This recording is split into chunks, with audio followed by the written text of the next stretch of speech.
चंबल अंचल की जिन 16 सीटों पर उपचुनाव होने हैं, उन सीटों में से कुछ पर शुरू से लेकर अंत तक जाति का ही बोलबाला रहता है। चाहे वो उम्मीदवार की बात हो या फिर मतदाता की, पार्टियां भी जाति को देखकर उम्मीदवार मैदान में उतारती हैं। और इस बार भी 28 सीटों पर हो रहे उपचुनाव में दोनों दलों ने जातिगत समीकरणों का पूरा ध्यान रखा है। देखिए हमारी ये खास रिपोर्ट।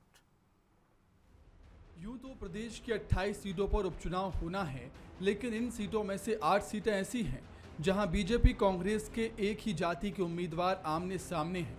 9 सीटों पर उन जातियों के उम्मीदवारों को टिकट दिया है जिनका वहां सबसे ज्यादा वोट बैंक है।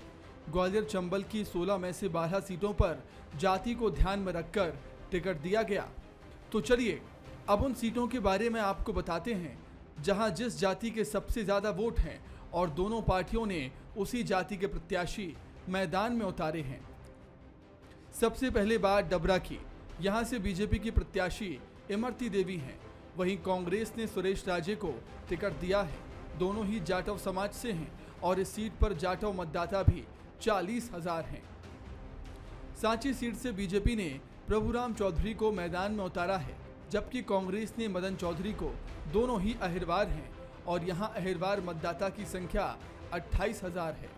मुरैना की बात करें तो यहां गुर्जर मतदाता 50,000 हैं। बीजेपी ने यहां से रघुराज कंसाना, वहीं कांग्रेस ने राकेश मावई को प्रत्याशी बनाया है। ये दोनों प्रत्याशी गुर्जर समाज से आते हैं। बड़ा मलहरा उपचुनाव में बीजेपी से प्रद्युमन लोधी और कांग्रेस की रामसिया भारती की टक्कर होगी। यहाँ लोधी मतदाता 37,000 हैं और ये दोनों नेता भी लोधी समाज से ही आते हैं। कररा में बीजेपी से जसवंत जाटव चुनावी मैदान में हैं, तो कांग्रेस से प्रागीलाल जाटव। दोनों प्रत्याशी जाटव समाज से आते हैं और इस सीट पर 36,000 मतदाता हैं। वहीं गोहद में जाटव मतदाता 65,000 हैं। बीजेपी ने यहां से रणवीर जाटव तो कांग्रेस ने मेवाराम जाटव को चुनावी मैदान में उतारा है। दोनों ही जाटव समाज से आते हैं। अनूपपुर सीट पर गौंड आदिवासी मतदाता 50,000 हैं।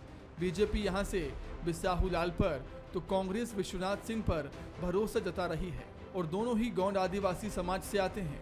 नेपानगर की बात करें तो सीट पर बीजेपी से सुमित्रा कासडेकर तो कांग्रेस से रामकिशन पटेल मैदान में हैं। दोनों ही कोरकू आदिवासी समाज से आते हैं। यहाँ कोरकू आदिवासी मतदाताओं की तादाद 75,000 है। अब उन सीटों पर नजर डालते हैं जहां दोनों दलों ने सबसे बड़े वोट बैंक वाली जातियों के उम्मीदवार उतारे हैं। सबसे पहले बात सुमावली की तो यहाँ गुर्जर और कुशवाहा वोट बैंक सबसे ज्यादा है और बीजेपी से अंदल सिंह कंसाना तो कांग्रेस से अजब सिंह कुशवाहा आमने सामने हैं। महगांव में बीजेपी से ओपीएस भदौरिया मैदान में होंगे, वहीं कांग्रेस से हेमंत कटारे पर विश्वास जताया है और इस सीट पर ब्राह्मण और ठाकुर वोट सबसे ज्यादा हैं। मुगावली में यादव और लोधी मतदाता सबसे ज्यादा हैं। बीजेपी ने सीट से ब्रजेंद्र सिंह यादव तो कांग्रेस ने कन्हैया राम लोधी पर भरोसा जताया है।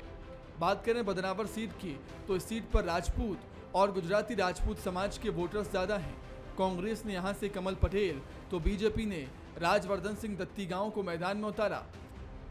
दिमनी में कांग्रेस प्रत्याशी रविंद्र सिंह तोमर को बीजेपी से दंडोतिया टक्कर देंगे।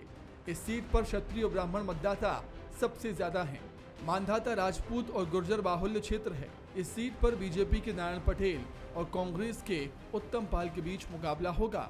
वहीं ग्वालियर से प्रद्युमन सिंह तोमर बीजेपी से मैदान में हैं, तो कांग्रेस ने सुनील शर्मा को टिकट दिया है और इस सीट पर ब्राह्मण और ठाकुर मतदाता सबसे ज्यादा हैं। ग्वालियर पूर्व की बात करें तो बीजेपी के मुन्ना लाल गोयल का मुकाबला कांग्रेस के प्रत्याशी सतीश सिकरवार से होगा। इस सीट पर वैश्य और क्षत्रिय वोटर्स की बड़ी संख्या है। ब्यावरा से नारायण सिंह पवार की टक्कर कांग्रेस के प्रत्याशी रामचंद्र दांगी से होगी। इस सीट पर दांगी और सोंधिया मतदाता ज्यादा हैं। इन आंकड़ों से साफ है कि राजनीतिक तौर पर सभी सीटें काफी अहम हैं। हर एक सीट का अपना अलग सियासी समीकरण और सियासी दांवपेच है। Bureau report Bansal.